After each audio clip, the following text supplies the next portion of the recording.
नकवी जी, हम लगातार साथ साथ विश्लेषण करते चल रहे हैं। हमारे एक डेटा साइंटिस्ट हैं जो बता रहे हैं कि किस किस सेक्शन में बीजेपी को वोट मिले हैं। अभी तक के जो आकलन के हिसाब से चल रहे हैं उसमें ये फैक्ट है कि जो वेस्टर्न यूपी है वहां पर जाट वोट बीजेपी को मिला, लेकिन एक फैक्ट ये भी निकल कर आ रहा है जो ब्राह्मण वोट है वो बीजेपी को कम पड़ा।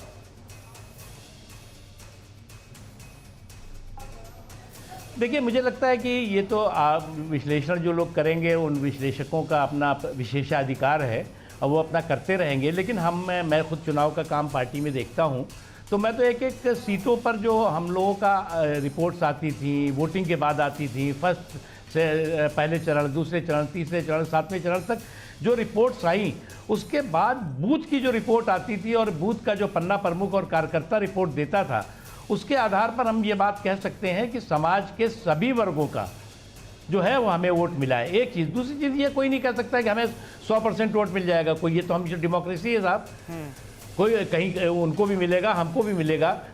तो जो जीता वही सिकंदर। अब जनादेश का सम्मान और जनादेश देश के प्रति जो है वो विश्वास, ये महत्वपूर्ण चीज़ है। अगर आप जनादेश से पहले ही आप विलाप मंडली बन जाएंगे तो आपका कार्यकर्ता उससे पहले ही हताश हो जाएगा।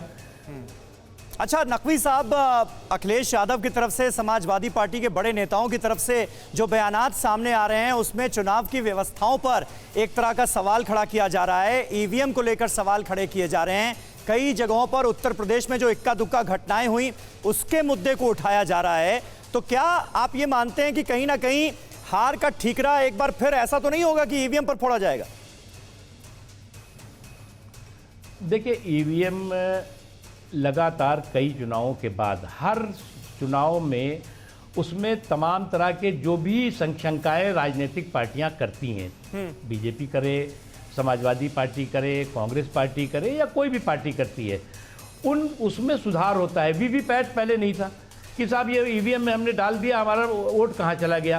आज आप जब वोट डालते हैं तो आपके सामने आता है कि आपने जो है वो कांग्रेस को दिया, कि समाजवादी को दिया, कि बीजेपी को दिया। आप अपनी आंख से देख सकते हैं और आपकी वो पर्ची सुरक्षित भी है। बिल्कुल, वीवीपैट में वो पर्ची सुरक्षित भी है और आप जो है वो उसको देख भी सकते हैं। उसके अलावा आप जब आप किसी भी उसके जो है वो इलेक्शन में के जो है पिटीशन में जाते हैं, वो उसमें रिकाउंट हो सकती है, एक चीज़। दूसरी चीज़ ये है कि आज की तारीख में भी और उससे पहले भी कोई ये साबित नहीं कर पाया कि ईवीएम जो है वो गड़बड़ झाला हो सकता है। ना हम कर पाए, ना कोई और कर पाया। इसलिए जो है इस बात को हमें यकीन करना पड़ेगा। इसी ईवीएम ने हमें हराया भी है।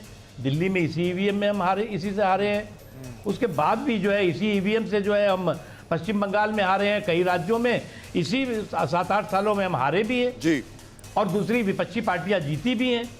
तो इसलिए ये मुझे लगता है कि ये बहुत बचकानी चीज़ है। निश्चित तौर पर वैसे नकवी जी अब ये परंपरा बन चुकी है, वो ईवीएम ये बिल्कुल ये परंपरा बन चुकी है मेरे हिसाब से। चुनाव में जब कोई हारता है तो ईवीएम का जिक्र जरूर आता है। बहुत बहुत शुक्रिया हमसे बात करने के लिए।